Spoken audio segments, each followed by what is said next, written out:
आज बात करते हैं भारत के उस सबसे बड़े लेकिन शायद सबसे अनदेखे वर्ग की।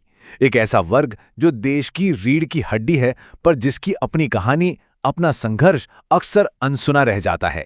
जी हाँ, आज हम समझने की कोशिश करेंगे भारत के मिडिल क्लास के इस स्ट्रगल को। सबसे पहले जरा इस नंबर पर गौर कीजिए, 35 से 50 करोड़ लोग। सोचिए, ये सिर्फ कोई स्टैटिस्टिक नहीं है, ये हमारे देश की आबादी का इतना बड़ा हिस्सा है जो चुपचाप बिना किसी शोर शराबे के इस देश की गाड़ी को आगे खींच रहा है। तो आज की हमारी इस पड़ताल में हम 5 हिस्सों पर नजर डालेंगे। सबसे पहले भारत की इस अदृश्य रीढ़ को समझेंगे, फिर उनके बीच के संघर्ष की बात करेंगे।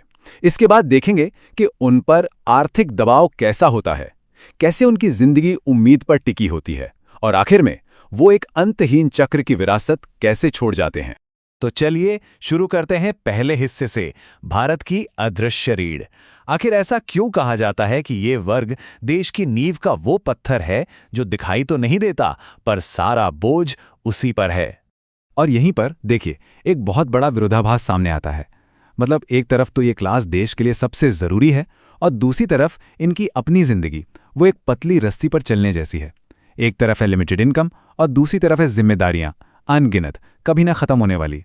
और ये जो बैलेंस बनाने की कोशिश है ना, यही उन्हें एक ऐसे चक्रव्यूह में फंसा देती है जिसे हम कह सकते हैं बीच का संघर्ष। तो ये बीच का चक्र है क्या? असल में ये एक ऐसी सिचुएशन है जहां इंसान ना तो इतना अमीर होता कि उसे किसी बात की फिक्र ना हो, और ना ही इतना गरीब कि उसे सरकार की किसी स्कीम का, किसी योजना का फायदा मिल सके। वो बस बीच में अटका हुआ है। तो अगर आप इसको विजुलाइज करें तो तस्वीर कुछ ऐसी बनती है।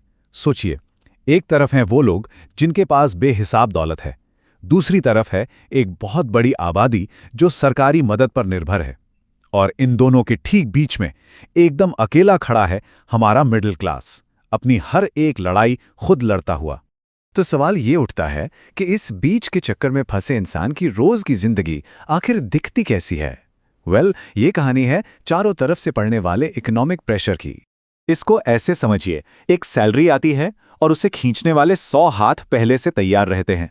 बच्चों की पढ़ाई जो दिन ब दिन महंगी होती जा रही है, फिर घर की ईएमआई, गाड़ी की ईएमआई जो कभी खत्म ही नहीं होती, ऊपर से शादी ब्याह का सोशल प्रेशर, रिश्तेदारियों को निभाने की जिम्मेदारी, और फिर अचानक से आ जाने वाले मेडिकल खर्चे। ये एक ऐसी लिस्ट है जो बस लंबी होती जाती है, खत्म कभी नहीं होती। और ये बात आप देखिए, इस पूरे स्ट्रगल को कितने सही तरीके से समझाती है कि एक इंसान की हालत उस क्लर्क जैसी हो जाती है जो छोटे बाबू से नौकरी शुरू करता है और बड़े बाबू बनकर रिटायर हो जाता है, पर जिंदगी भर का जो संघर्ष है ना, वो कभी खत्म नहीं होता। वो पूरी उम्र उसके साथ चलता है। अच्छा, ये तो हमने बात की सैलरीड क्लास की, जो नौकरी करते हैं। लेकिन जो छोटे व्यापारी हैं, जो अपना खुद का काम करते हैं, उनके लिए तो ये लड़ाई और भी ज़्यादा मुश्किल है। देखिए, उनकी चुनौतियां अब डबल हो गई हैं। एक तरफ तो मार्केट में बड़ी बड़ी ऑनलाइन कंपनियों से कंपटीशन है जो उनके कस्टमर बेस को कम कर रही हैं, और दूसरी तरफ घर की चुनौती, जहां बच्चे अब दुकान या पुश्तैनी बिजनेस को आगे बढ़ाना ही नहीं चाहते। और तो और सरकारी वेलफेयर स्कीम्स की वजह से काम करने वाले मजदूर ढूंढना भी एक अलग ही सिरदर्द बन गया है। लेकिन इतने सारे प्रेशर, इतनी सारी मुश्किलों के बाद भी कोई तो चीज होगी जो इस क्लास को टूटने नहीं देती, जो उन्हें हर सुबह उठकर फिर से लड़ने की हिम्मत देती है। वो एक ही चीज है, एक बहुत ताकतवर एहसास, उम्मीद। ये जो एक लाइन है ना, कोई बात नहीं, आगे सब ठीक हो जाएगा, शायद यही वो लाइन है जो उनकी पूरी जिंदगी का सबसे बड़ा सहारा है। ये यकीन कि आज की जो मुश्किलें हैं वो परमानेंट नहीं है, कि आने वाला कल जरूर बेहतर होगा, और बस इसी एक उम्मीद का दिया जलाकर वो अपनी पूरी जिंदगी निकाल देते हैं। पर असलियत क्या है? असलियत ये है कि वो बेहतर कल कभी आता ही नहीं। ये एक ऐसा चक्र है, जैसे ही बच्चों की पढ़ाई की जिम्मेदारी पूरी होती है, उनकी शादी की जिम्मेदारी सामने आकर खड़ी हो जाती है।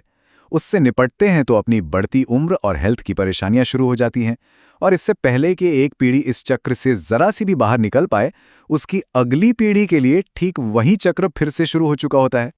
और बस यहीं से शुरू होती है इस अंतहीन चक्र की विरासत।